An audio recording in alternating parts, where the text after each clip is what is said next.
Tom Brady's back, folks. Yeah. How about that? The NFC's back. Huh? The NFC. Come on. Write what everybody wanted to write off the NFC and talk about what a disaster they are.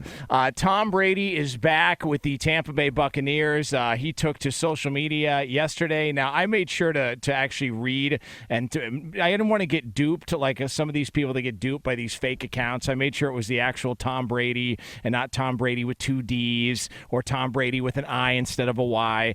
But he put this out yesterday, right when you thought the NCAA tournament and maybe the NBA was going to steal some headlines. Tom Brady was like, kiss my ass. Quote, these past 2 months, I've realized my place is still on the field and not in the stands. That time will come. I mean, in the house. But it's not now.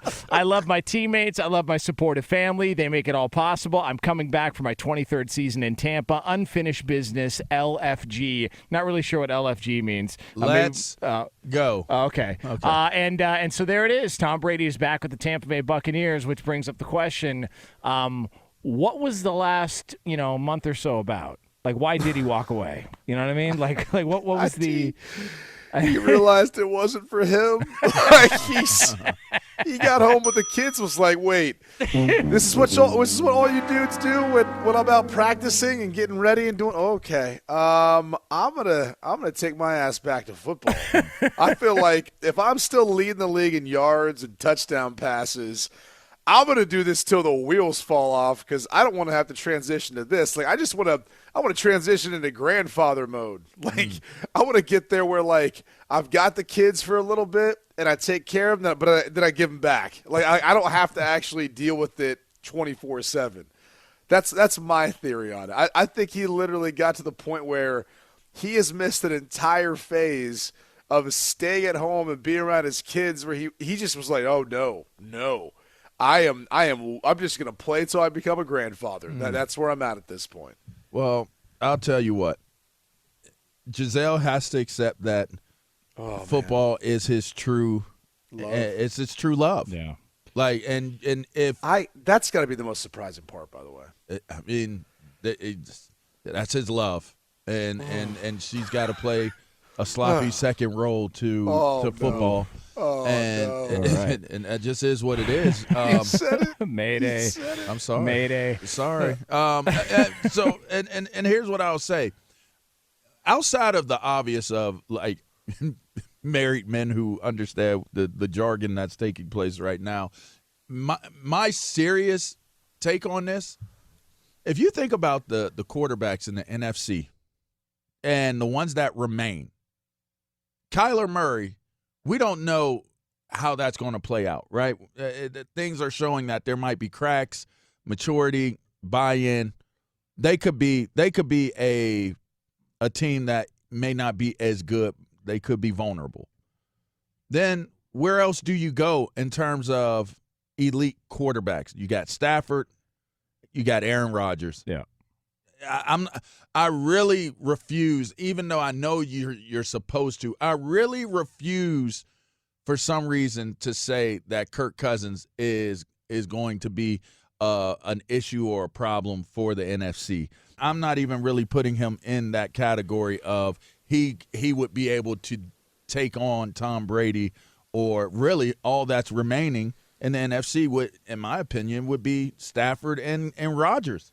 So if I'm Tom Brady, I'm like, why wouldn't I come back and try to compete with only two other real quarterbacks in the NFC?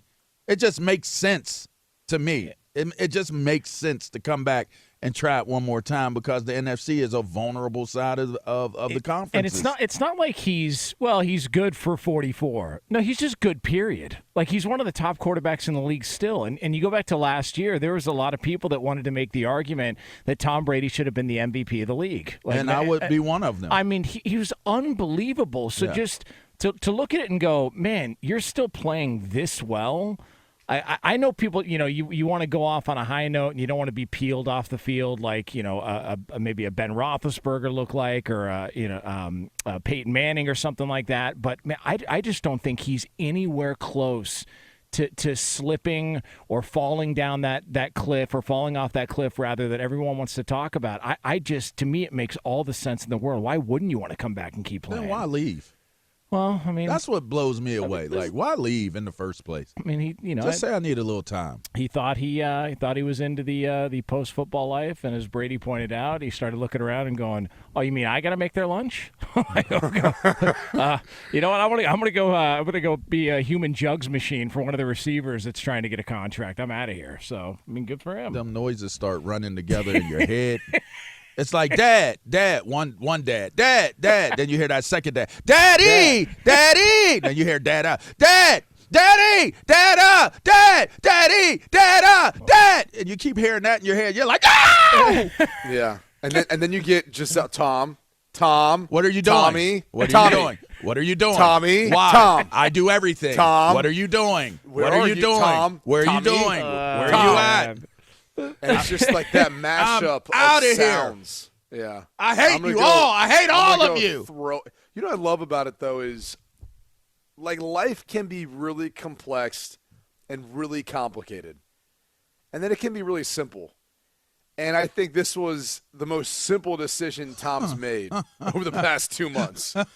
Was like, this is what I've done for 22 years in the NFL, and I've been the greatest of all time. And I'm not at a level where I don't feel like I can be the best. Like, to your point, Jonas, he was viewed by some as MVP candidate. Now, I think people took into account his age. I mean, when you lead the league in yards and touchdowns, that gives you a little more clout. But I think people took into account, I know I do, because I think it's just unheard of what he's doing. I believe he'll be the oldest quarterback to ever start a game this season coming back this year. I mean, at some point when you're going to look through the record books, it's only Tom Brady. You're not going to see like any other name because of everything he's accomplished. And I don't know that you'll ever see that many guys passing him up only because of the sacrifice that he's willing to make that many others won't. Yeah. I just don't foresee other players not wanting to move on at some point, especially when they get in their 40s. I mean, obviously he's been lucky from a health standpoint with the exception of one season. But outside of that, I mean, I don't know that anyone's going to play as well as long. And I don't know that you're ever going to see someone who's willing to make that sacrifice and his family is willing to make the sacrifice. Like, I'll be real. I think some families would be torn up. Even as awesome and as amazing as it is to have someone play a professional sport and the money they make and all of that, there's an element where you're not around as much. And I know for a fact it's a stressor at times. Like any player who's got a family who's been a part of it, there's a different feeling in season, out of season for everyone. I mean, coaches' wives know it. In season, out of season, it's a different feel. You know, there's times when you are expected to see your dad, expected to see, go to the games, do that whole deal. And there's a time where there's an off season, you go on some vacations together, you spend more time together. But the reality to that is it's just a small window of the year. And the rest you go back to work, and the rest you're away, and the rest you're focused on all this. And it's all football-centric. It's not as much about the family. I think not that I'm trying to read into any of this with their family life or anything. But I know for a fact there's players that I played with, their families struggled with what football requires and asks of you.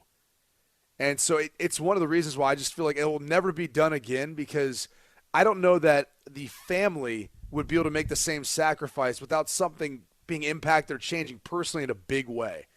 And I think that's part of it. Like, I know we joke about it. No, it's a great point. That's very real. And that's every professional sport, by the way. It's not just football. It's not just football. So what Brady's telling you guys just now is when y'all see that fouling come out and because that goes in the Inquirer, like this goes outside of sports on the other side of it. Shoot, you know what I'm saying? Yeah, shoot. Yeah, buddy. You know what I mean? And some of them got a really good shot. Some of us stand ready too. Some got a really good you don't shot. have to get if you stay ready. You don't have to get ready. Wow. Yeah. Mic drop right there.